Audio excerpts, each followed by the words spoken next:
बन्धुर्न दाता न पुत्रो न पुत्री न भृत्यो न भर्ता न जाया न विद्या न वृत्तिर्ममैव गतिस्त्वं त्वमेका भवानी।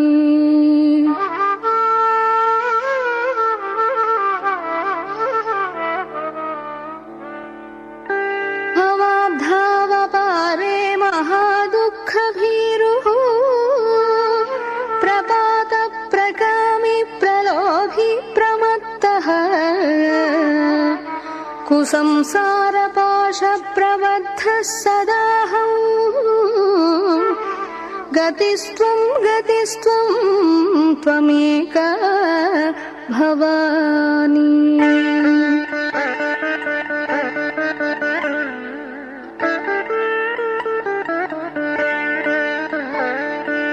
न जानामि दानं न च ध्यानयोगं न जानामि तन्त्रं न च स्तोत्रमन्त्रम्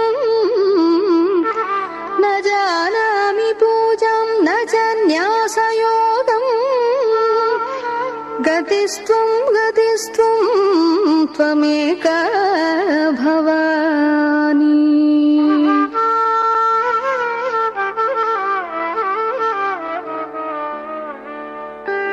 न जानामि पुण्यं न जानामि तीर्थं